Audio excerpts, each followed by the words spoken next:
nos seguimos conectando para estudiar la palabra de Dios en este programa de leer la Biblia en un año. Así que espero que hayas podido leer la palabra en esta semana, haber tenido tu tiempo con el Señor, de poder escuchar su voz a través de lo que Él nos quiere decir en su palabra y también para llevarla a cabo y sabiendo que Él nos habla. Así que en esta mañana vamos a seguir viendo el libro de Josué y se termina esta semana el libro de Josué. Estamos viendo toda la parte de la conquista de Josué. Recuerden que estaba la tierra prometida, que había que tomarla. Moisés ya había muerto y Josué comienza a hacer guerra contra todas esas naciones que ellos tenían que exterminar. Esa era la orden del Señor para que ellos tomaran la tierra. Así que es una de las batallas que nos toca leer esta semana es contra los amorreos. Y la verdad que pasa algo extraordinario cuando él tiene que luchar contra los amorreos, porque dice la palabra de Dios que Jehová luchaba a favor de Israel y que Dios dice que empezó a herir de muerte a los contrarios, a los que estaban a los amorreos, el pueblo contrario al pueblo de Dios. Y Dios empezó a mandar piedras del cielo, dice el capítulo 10, y no solamente eso, sino que Josué, viendo que no podían terminar la batalla, como Dios quería que exterminaran todo, da una orden, Josué, que es algo extraordinario. Cuando Josué le da la orden al sol y a la luna, al sol le dice que se pare, detente en Gabaón, y tu luna en el valle de Ajalón. Miren qué confianza plena de saber que Dios es el Dios de las galaxias, que para Dios no hay nada imposible. Si Dios quiere que se pare el sol, se va a parar el sol. Si Dios quiere que se pare la luna, se va a parar la luna. Y así fue como se extendió el día, dice la palabra del Señor, por un día más. Y así fue que ellos pudieron exterminar a todos los amorreos y vieron cómo Dios había dado esa gran victoria sobre el pueblo de Israel. Y yo creo que esa es la actitud que el Señor quiere encontrar en nosotros porque estamos en conquista. Tenemos muchos lugares que conquistar, tenemos familia que conquistar, tenemos compañeros del trabajo en el vecindario que conquistarlos para el Señor. Y a veces hay una batalla, hay una lucha que librar, pero sabe claramente, como dice acá la palabra, Dios pelea por vos la batalla. Y seguimos un poquito más adelante sabiendo y viendo que Moisés hacía todo lo que Moisés le había indicado que tenía que hacer. Y llegamos al capítulo 13, donde la pregunta está: ¿cuál era la heredad de los levitas? Seguro que lo contestaste bien y sabemos que la heredad de los levitas era Dios. No tenían ninguna herencia de tierras, ni de ganancias, ni de riquezas. Ellos servían a Dios y su ganancia era Dios mismo. Y vemos en el capítulo 14 aparece Caleb. ¿Se acuerdan de Caleb? Los dos espías que trajeron buenas noticias eran Josué y Caleb. Y Caleb había decidido seguirlo al Señor. No importara que estuvieran todos en contra de él. Él había decidido tener un corazón para el Señor.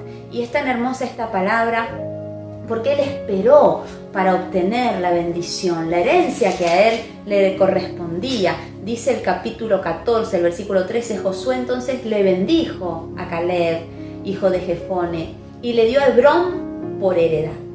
Por tanto, Hebrón vino a ser heredad de Caleb hasta hoy, por cuanto había seguido cumplidamente a Jehová, Dios de Israel. Y esta reflexión dice, este pasaje y su contexto hablan de Caleb. Caleb había dado hace más de 40 años un informe de la tierra prometida según el corazón de Dios. Moisés le dijo en aquella oportunidad que la tierra que sus pies habían pisado sería suya, pero tuvo que esperar 45 años. ¡Wow! Capaz que uno dice, no, demasiado. Yo no puedo esperar tanto. A mí me gustan las cosas rápidas. Pero Caleb sabía que lo que Dios había prometido lo iba a cumplir. Él estaba esperando. Ahora Caleb tiene 85 años. Pero no se ha olvidado de lo que se le prometió cuando tenía 40 años.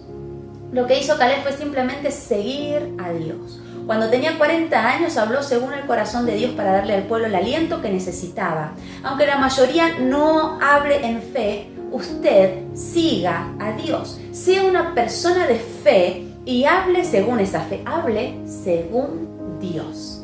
Siga a Dios, siga su palabra, sea una persona de fe. Llegará el momento en lo que Dios le dijo, será suyo. No se olvide que la promesa es de Dios y no de un hombre. ¿Cuántos dicen amén? Lo que Dios te prometió, Él te lo va a dar. Acá vemos en el capítulo 15 que los jebuseos habitaban en Jerusalén porque los hijos de Judá no pudieron arrojarlos. Yo no sé si no pudieron o no quisieron arrojarlos. Y cada vez que ellos dejaban una nación en el territorio que Dios les había dado, dice la palabra que ellos mismos, esas naciones, se convertían en azotes para ellos. Ya vamos a ver más adelante lo que pasa en la historia, ¿no? Pero vemos acá que el pecado que cometieron ellos fue dejar a los jebuseos que habitaran en esa parte, y dice la palabra que ellos están hasta el día de hoy. Bueno, ustedes saben que siempre hay muchas guerras en toda esta franja, en Israel, siempre hay atentados y bueno, en principio parte de esta parte de la historia donde no se obedeció a lo que Dios había mandado. Entonces vemos acá en la palabra del Señor que el error de Judá fue que dejaron a este pueblo y no los arrojaron. ¿Y por qué? ¿Cuál fue el pecado? Dice acá la pregunta, ¿por qué fue un pecado? Recuerden en Números capítulo 33, 52, que la orden de Dios era que ellos debían echar a todos los de otras ciudades, porque serían de aflicción para ellos.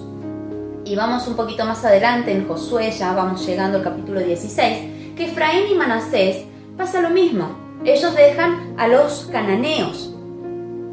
Y luego vemos cómo estos pueblos paganos terminan siendo de mucha aflicción para los israelitas. Es decir, que por no haber obedecido completamente la orden de Dios, no pudieron estar en la bendición completa. Porque ya vamos a ver en la historia lo que pasa por no haber obedecido lo que Dios había pedido. Y llegamos a la parte entonces donde habla de Efraín y Manasés, que Dios, Josué le dice que ellos son un pueblo numeroso, que tienen que tomar ese bosque, ese monte, pero ellos ven los carros cerrados y otra vez pasa lo mismo que pasaba cuando fueron los espías a ver la tierra. Es decir, que ellos piensan que no pueden tomarlo. Querían la bendición, pero no querían pagar el precio. Y claro, para tener la bendición hay una lucha que ganar. Eso sigue siendo hoy en día lo mismo. Siempre que el Señor tiene una gran bendición, capaz que alguno dice, entonces, ¿cómo? ¿Me quiere bendecir o no me quiere bendecir? Claro que Dios te quiere bendecir, pero tenemos que estar preparados para luchar y saber cómo luchar de la mano de Dios. En santidad era una de los pedidos de Dios, que se santifiquen, que lo obedezcan, y Dios iba a luchar por ellos. Pero ellos lo hicieron a su manera, no a la manera de Dios. Y por eso después vamos a ver las grandes consecuencias. Y Efraín y Manasés, que no entienden que ellos tenían que tomar ese bosque. Ustedes pueden ver esta historia en el capítulo 17, en los versículos 15, 16, y ahí está ese diálogo entre el pueblo y Josué. Y Josué le dice que ellos son pueblo grande y tienes grande poder, entonces tenés que tomar vos esa tierra, le decía. Y bueno, acá viene esta reflexión tan importante, ¿no? Ellos eran fuertes, pero ellos tenían una visión muy pequeña, el pueblo de Efraín y Manasés. Ellos preferían que se les diese una tierra donde no tuvieran que hacer un gran esfuerzo. Así hay muchos hoy. Hay cristianos que se sienten muy fuertes, grandes en Dios, pero a la hora del trabajo son débiles y pequeños. ¿Para qué tanta fuerza si no se va a emplear? La gente de visión es gente arriesgada, osada, valiente, de esfuerzo, de trabajo. La gente de visión son personas incansables, que cuando obtienen algo no se quedan quietos y van por más bendiciones. La gente de visión no ve los desafíos como imposibles, sino como la oportunidad de Dios para que Él se glorifique y para que nosotros podamos crecer. Por eso, qué bueno es que podamos atender, que no nos pase lo mismo, que no tropecemos con la misma piedra. Si Dios nos dice cómo son las cosas, obedezcámosle, porque así va a ser grande la bendición. Acá Josué señala 6 ciudades de refugio. Al oeste era Sedes, Siquem y Kiriat Arba, que es Hebrón. Y al oeste. Y al este, Becer, que era el desierto, Ramot y Golam. Y acá lo que encontramos es la reflexión de no faltó palabra, todo se cumplió. Usted sabe que toda la palabra de Dios ya se cumplió en parte, se está cumpliendo y se va a cumplir. Toda la palabra de Dios. Porque así es Dios. Dios cumple toda su palabra. Y esta expresión fue dicha luego de que Israel ocupara la tierra que Dios le había prometido. Los que creyeron, no los que no creyeron. Los que creyeron habitaron esta tierra. Vieron con sus propios ojos que Dios cumplió todo lo que les había prometido. Cada buena promesa de Dios tuvo su cumplimiento en su tiempo. ¿Cuántas veces el apuro y la urgencia nos hacen perder el poder ver cumplidas las promesas de Dios? Vivimos en la era de lo instantáneo, todo debe ser hecho ya. De esta manera creemos que tienen que ser hechas todas las cosas. Hay personas que van una vez a la iglesia para que el pastor les ore y les toque, y si en esa vez no reciben lo que fueron a buscar, no vuelven más. Ya no hay tiempo para el altar, para adorar, para esperar, para quedarse extasiado contemplando la hermosura de nuestro Dios. No hay tiempo. Por no recibir en forma casi inmediata la posesión de las promesas, toda una generación de personas se perdieron en el desierto. Al final vino lo mejor. Dios cumplió todo lo que había prometido. ¿Estará usted dispuesto a esperar en las promesas de Dios? ¿O será de los que se cansan y se quedan en el camino? Ahí donde estás, declara: no me voy a cansar. Voy a esperar que Dios cumpla todas sus promesas en mi vida hasta que me vaya con Él. Y seguimos un poquito más adelante y vemos que realizan un altar junto al Jordán los hijos de Rubén, Gad y la media tribu de Manasés. Levantaron un altar. ¿Por qué lo hicieron? Lo hicieron para que sea un testimonio entre los hijos de Israel que estaban al oeste del Jordán y ellos de que también pertenecían al pueblo de Dios. Era para que las generaciones que vinieran después supieran que eran un solo pueblo. Y ese altar se llamó Ed. Ahí ustedes tienen una pregunta. ¿Qué significa Ed? Significa testimonio. Y vemos un poquito más adelante que Josué en el capítulo 23 exhorta al pueblo y le pide 2 cosas muy importantes. ¿Cuáles son estas 2 cosas tan importantes? Vuelve a remarcar lo primero que ya habíamos visto en el capítulo 1. Lo que Josué le pide es que se esfuercen por guardar la palabra de Dios y no apartarse. ¿Qué es lo que Dios te pide hoy? Que te esfuerces. Lo mismo, en guardar la palabra de Dios y no apartarte. Y también les pide que amen a Dios y lo manifiesten obedeciendo. Acá Josué ya se está despidiendo, ya está llegando a sus últimos días de vida.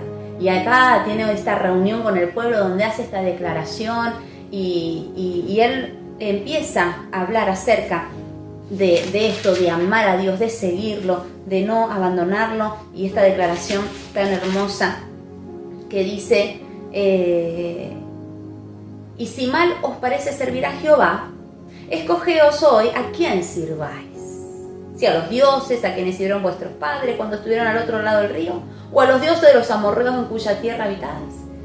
Pero yo y mi casa serviremos a Jehová. Yo y mi casa. Qué hermosa expresión, qué hermoso texto para tomarlo en esta mañana para nosotros. Yo y mi casa serviremos a Jehová. Esa fue la promesa que yo le hice al Señor. Y fue la promesa que le hicieron mis padres. Y saben la bendición que hay en tu herencia, que vos puedas hoy hacer esta declaración. Yo no sé qué quieren hacer aquellos los del otro lado, o la familia que no se decide, pero yo y mi casa serviremos a Jehová. Josué está haciendo un breve repaso de cómo la buena mano de Dios ha estado con Israel todos estos años. Él confronta a su generación a que escojan a quién van a seguir, pero él y su familia van a seguir al Señor. Josué ha visto todo lo que ha sucedido en estos más de 40 años. Él conoce la historia de cerca, ha estado cerca de Moisés y ahora ha estado más cerca de Dios que nunca antes. Él sabe lo que es mejor. Pero esta declaración de Josué nos deja ver el valor que tiene para él la familia. No solo él quiere seguir a Dios, sino que se compromete delante de todo el pueblo a que su familia también lo hará. ¿Cómo sabe uno si sus descendientes seguirán a Dios? Quizás alguien puede preguntar. Usted debe saber dar el ejemplo. ¿Qué cosa? ¿No me escuchaste? El ejemplo. ¿Sos un buen ejemplo? Para que los que vienen detrás tuyo quieran seguir al Señor. El testimonio personal.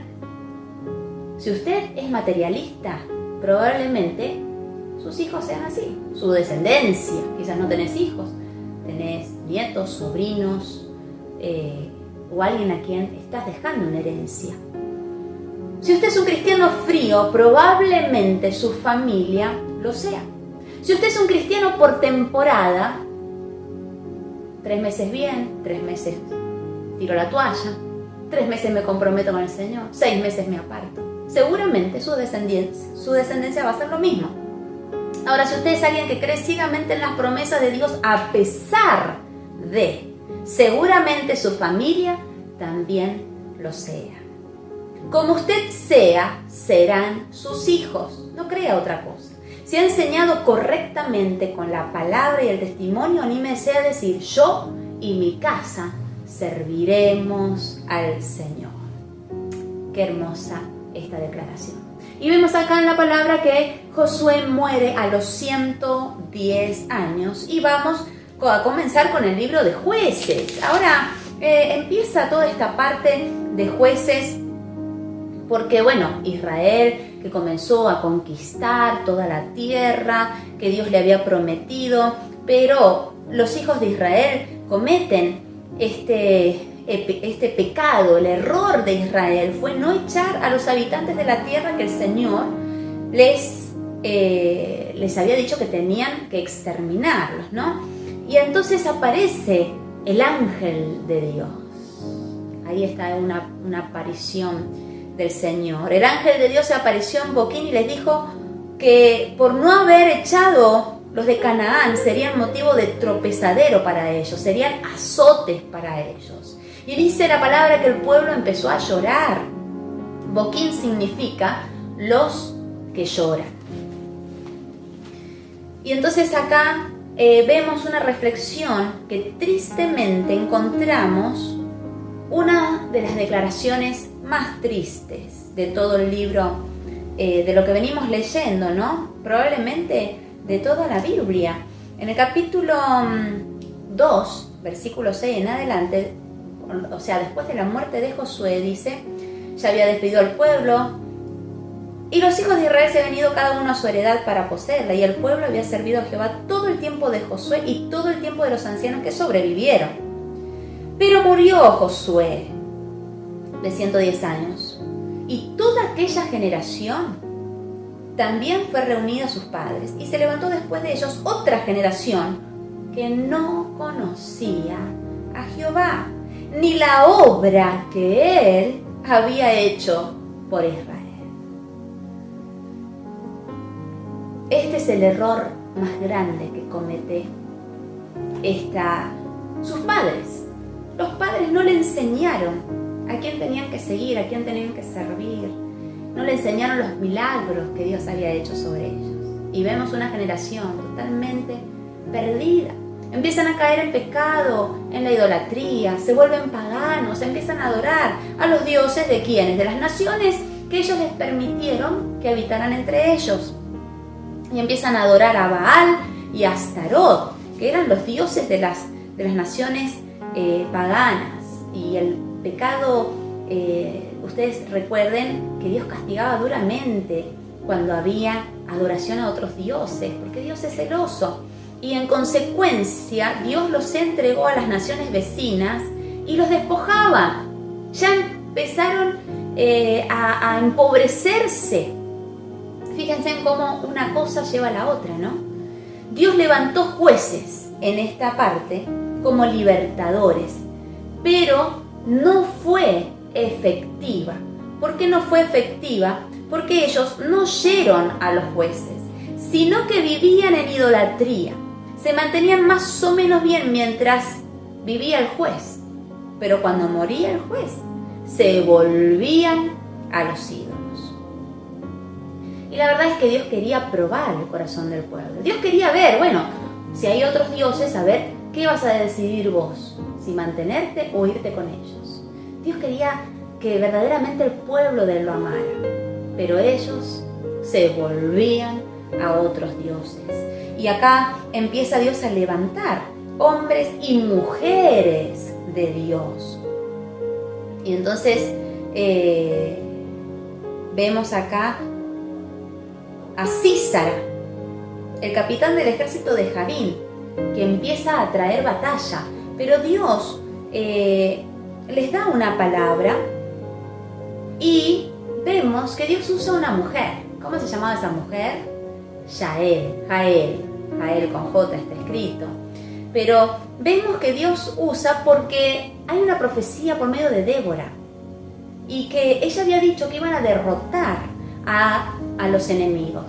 Pero el juez que estaba en ese momento, que se llamaba Barak, no creyó la profecía de Débora y entonces ella dijo que la muerte de Sísara, que era el capitán del pueblo enemigo, estaría en manos de una mujer. Y así fue como Jael exterminó al enemigo y Dios les dio una gran victoria.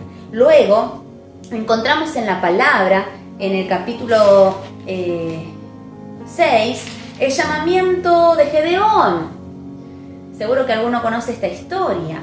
Y el llamamiento de Gedeón es en un momento donde volvieron a estar empobrecidos el pueblo de Israel y dice que Israel clamó a Dios y Dios les envía un profeta con palabra de exhortación, que se tenían que volver al camino del Señor, y envió un ángel y llamó a Gedeón para que fuera juez, el libertador de Israel. El ángel lo llamó a Gedeón varón esforzado y valiente, y le dijo que con la fuerza que tenía libertaría a Israel de los madianitas, que eran los que los estaban empobreciendo. Estaba lista la cosecha y ellos venían y arrasaban con todo y quedaban otra vez empobrecidos. No tenían que comer, tenían hambre, estaban arruinados. Por donde quiera que ellos se miraran, estaban arruinados. Y Gedeón obedeció el llamado, lo probó. Ahí ustedes pueden leer cómo Gedeón probó si era verdaderamente Dios.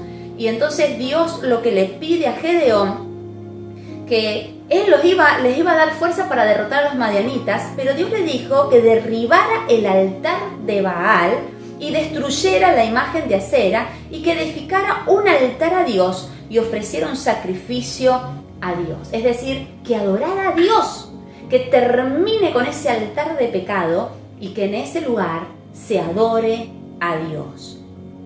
También dice la palabra que Gedeón también se llamaba Jerobbaal. Y entonces empieza ahí a obtener un gran ejército, pero Dios dice, no, esto es demasiada gente. Eran 32.000, pero después se volvieron 22.000, terminaron 10.000 y bueno, Dios decía, no, hay que probarlos porque son demasiados. Yo los voy a hacer ganar, no necesito tanta gente, y terminaron 300. Con esos 300 fue que Gedeón pudo libertar al pueblo de los madianitas. Y acá vemos una reflexión muy linda acerca de cómo Gedeón derrota, pero ahí había parte del ejército que estaban con temor, por eso se volvieron a sus casas, dijeron, no, yo mejor no voy a la guerra. Y dice esta reflexión, el temor y las pruebas. ¿Te pasó alguna vez?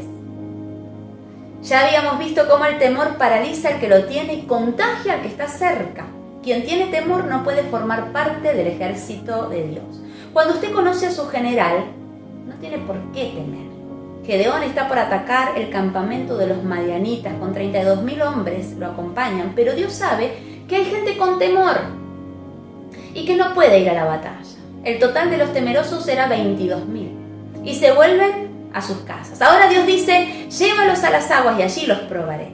No solo hay que tener temor, sino también, no hay que tener temor, sino también hay que estar preparados para la hora de la prueba. En las aguas son probados los 10.000 que quedaban y de ellos solo quedaron 300. Las pruebas suelen ser difíciles y muy difíciles y a veces por periodos largos. Pero la prueba es la que nos capacita para la batalla. Quien no esté dispuesto a resistir en la prueba tampoco estará en condiciones de gustar de la victoria. Cuando esté en pruebas, alégrese. Sí, me escuchaste bien. Cuando estés en pruebas, alégrate. Dios lo está entrenando para que forme parte de su ejército y le sirva con poder de su Espíritu Santo. Esta es la escuela de Dios. Esta es la manera en que Dios entrena a sus soldados. Por eso, en esta mañana, si estás pasando pruebas, dale gracias a Dios, porque algo Dios está trabajando en tu corazón para que vos veas la gloria de Dios sobre tu vida. Así como la vio Gedeón, como Dios le dio el poder exterminar a todos sus enemigos y ver al pueblo bendecido, así Dios quiere ayudarte en medio de la batalla y ser vos un canal de bendición para que la gloria de Dios se manifieste de una forma poderosa. No hay otra manera. Quizás queremos evadir las pruebas, pero esa es la manera de Dios. Dios usa las pruebas para pulirnos y para saber qué hay verdaderamente en nuestro corazón. Si nos volvemos, nos arrepentimos, colgamos los guantes, decimos esto no es para mí, o perseveramos sabiendo que Dios nos va a dar la salida. Que el Señor nos ayude. Vamos a orar. Padre, te doy gracias por tu palabra. Señor, estamos aquí en esta parte de la Biblia donde vemos, Señor, algunas cosas maravillosas, como siempre tú eres fiel y cumples tus promesas. También vemos cuántas personas quizás se perdieron por no conocer, por no haber sido instruidas, por no haber sido enseñadas. Señor, ayúdanos a ser gente de Dios, a ser gente que sembremos tu palabra, que seamos de ejemplo.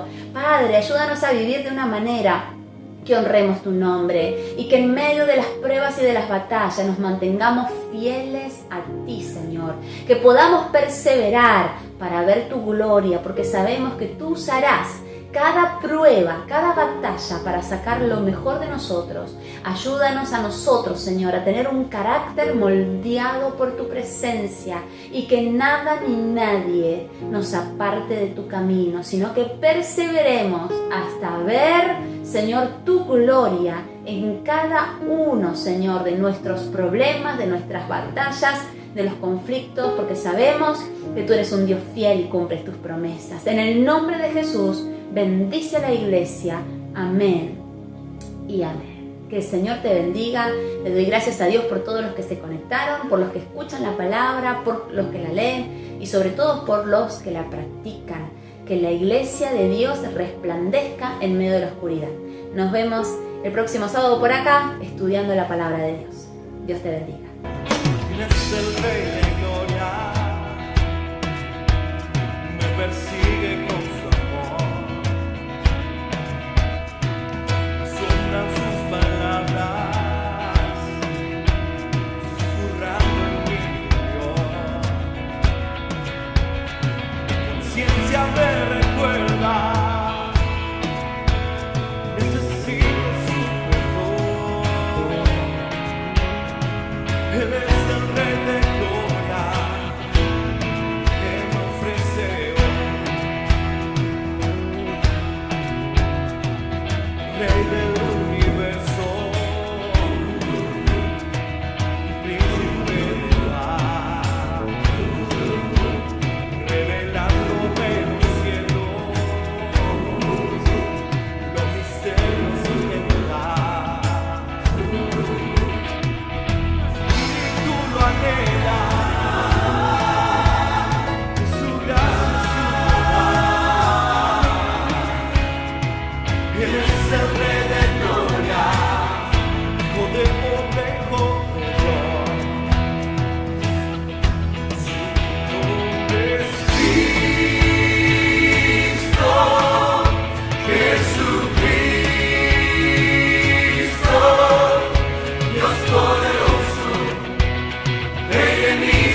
labios sin